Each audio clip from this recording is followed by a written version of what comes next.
നീ അങ്ങോട്ട് നോക്കി. അപ്പോ ഇലക്ഷനിൽ നമ്മൾ വാഗ്ദാനങ്ങളും വാക്പോരുകളും ഒക്കെ നമ്മൾ കണ്ടിട്ടുണ്ട്. ഇനി നമുക്ക് കുറച്ച് നന്മ മരങ്ങളെയും നന്മകളും കണ്ടാലാ? ആറ്റിങ്ങൽ രാമകൃഷ്ണന് തെറ്റില്ല മോനെ, ശനി വരുന്നത് ഈ വഴിക്ക് തന്നെ. ഒരു കരിക്ക് തരുമോ?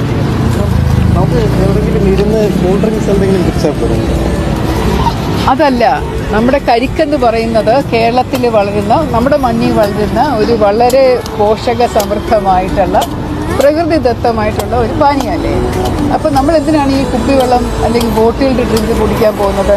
കൂടാതെ ഇവരെ പോലെയുള്ള വഴിയോര കച്ചവടക്കാർക്ക് നമുക്കൊരു താങ്ങായിട്ട് നിൽക്കണ്ടേ? ഇവർക്കൊരു സഹായമായിട്ട് നമ്മൾ വേണ്ടേ? അതുകൊണ്ടാണ് കരിക്ക്. എല്ലാവരും കുടിച്ചോളും, എല്ലാവരും ഓരോ കരിക്ക് കുടിക്കും.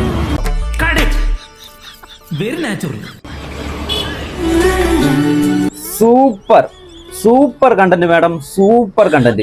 പിന്നെ കുറച്ചുകൂടെ റിഹേഴ്സലും ഒരു പ്രാക്ടീസ് ഒക്കെ ഉണ്ടായിരുന്നെങ്കിൽ കുറച്ചുകൂടെ നന്നായന. കുഴപ്പമില്ല. പിന്നെ മറ്റേ ആ പറഞ്ഞില്ലേ ഇരുന്ന് കൂൾ ഡ്രിങ്ക്സ് കുടിക്കാന്ന് പറഞ്ഞില്ലേ, ആ പുള്ളിയുടെ അഭിനയം ശരിയായില്ല. അത് കുറച്ചുകൂടെ ഒന്ന് നന്നാക്കണം. അടുത്ത പ്രാവശ്യം നന്നായിട്ട് പ്രാക്ടീസ് കൊടുത്തിട്ട് അടുത്ത വീഡിയോയിൽ ഇറക്കണം കേട്ടോ മാഡം. പിന്നെ വേറൊരു കാര്യം, ഈ കരിക്കൊക്കെ മിക്കവാറും ഒക്കെ നമ്മളെ നാട്ടിൽ തമിഴ്നാട്ടിൽ നിന്നൊക്കെ ആയിരിക്കും വരുന്നത്, നമ്മളെ മണ്ണിൽ വളർന്നതായിരിക്കില്ല. അതും കൂടെ ഒന്ന് അടുത്ത വീഡിയോയിൽ ശ്രദ്ധിക്കണം.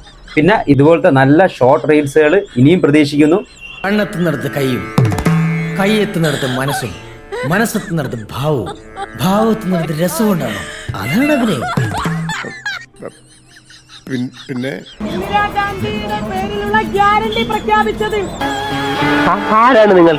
UDF സർക്കാർ വരുമ്പോൾ നമ്മൾ അമ്മമാർക്കായി, വനിതകൾക്കായി KSRTC ബസ്സിലേക്ക് സൗജന്യമായിട്ടുള്ള യാത്രയിലേക്ക് നമ്മൾ കിടക്കും.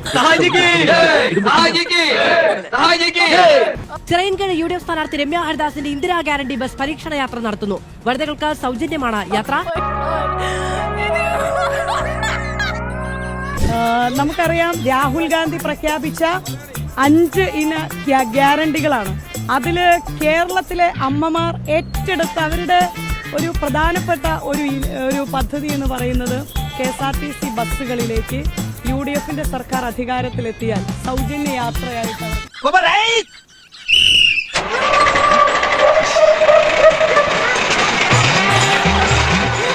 രമ്യ ഹരിദാസിന്റെ ഇന്ദിരാ ഗ്യാരണ്ടി ബസ് പരീക്ഷണ യാത്രയിൽ ഇലക്ഷൻ സ്ക്വാഡ് പരിശോധന നടത്തുകയാണ്.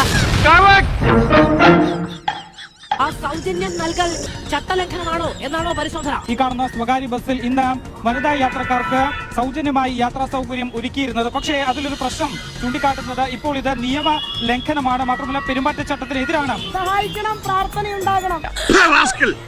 നിന്റെ അച്ഛനെ വഴിയാണ് റോഡ്. ഫസ്റ്റ് നിന്റെ കണ്ടപ്പോഴേ ഞാൻ ലാസ്റ്റ് വാണിംഗ് തന്നാണ്. ഈ പാട്ടയും കൊണ്ട് റോഡിലേക്ക് തെണ്ടാൻ ഇറങ്ങരുത്. ഞാൻ അതിനകത്ത് അഭിപ്രായം പറയാൻ ആളെയല്ല. ഈ യാത്രയിൽ ആരും തന്നെ ടിക്കറ്റ് എടുത്തിട്ടില്ല എന്നുള്ളതാണ്. ഇന്ന് വനിതകൾക്ക് വേണ്ടി സൗജന്യമായി കോൺഗ്രസിന്റെ UDF സ്ഥാനാർത്ഥി രമ്യ ഹരിദാസിന്റെ നേതൃത്വത്തിൽ ഒരുക്കിയിട്ടുള്ളതായിരുന്നു ഈ ഒരു ബസ് യാത്ര എന്നുള്ളതാണ്. ഒരു കൈവതം നാറ്റുകരുത്. പക്ഷേ ഇപ്പോൾ നിലവിൽ ഈ ബസ് ഇലക്ഷൻ സ്ക്വാഡ് ഇവിടേക്ക് എത്തി പരിശോധന നടത്തി ബസ് ഇവിടെ നിന്ന് ഇനിയും പോവാൻ കഴിയില്ല എന്നാണ് പറയുന്നത്. അങ്ങനെ പവനായി ശവമായി എന്തൊക്കെ ബഹളമായിരുന്നു. ഓർമ്മിപ്പിക്കല്ലേ പൊന്നെ.